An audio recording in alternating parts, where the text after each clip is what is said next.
from people who don't have high standards to people who do have high standards to drag them back. It's this like moving back toward the mean is killing the only competitive advantage that you had.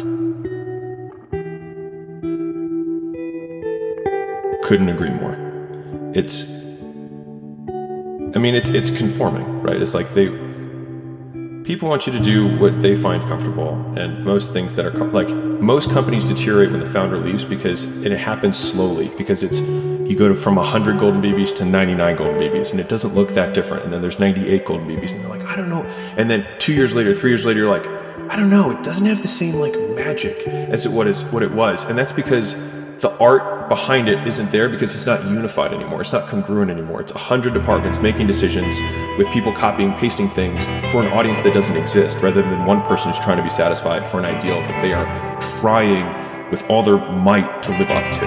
I suppose this is one of the important reasons to have a singular figure that is the hub and all of the spokes come off it, because they're the only person that gets to see absolutely everything. And typically that would be the founder. In a podcast, that would be a host. In any other, in a solo music band, that would be the lead singer or the songwriter or whatever. They get to see everything.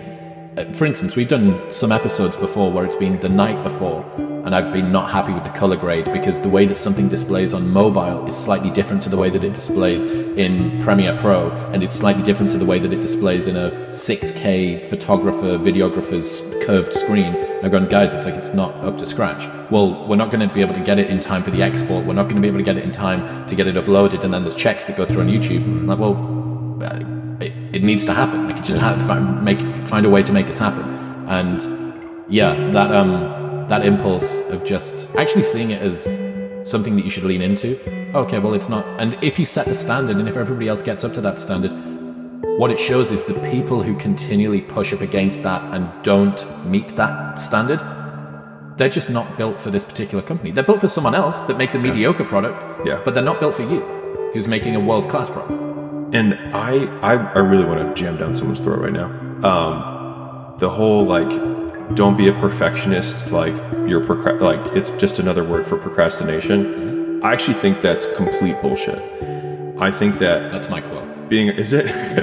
Perfectionism is procrastination masquerading as quality control. Okay. Yes. Okay. So then I'm gonna put a footnote on it that I think will add context, which is that most people who claim to be perfectionists are not perfectionists. They're actually procrastinating because they're not doing anything. Right. And so it just is a socially acceptable label, because the real perfectionists feel this sickness where they want to itch their skin off until the thing's done, but they are trying to get it done. Whereas the perfectionist or the procrastinator uses that to say I'm not sure, I'm just getting it right. But the person who's an actual perfectionist, one, wants to finish and is working every hour of every day on the thing and seeing progress towards it. Because if you don't know how your thing is getting better, you're not a perfectionist, you're just ignorant.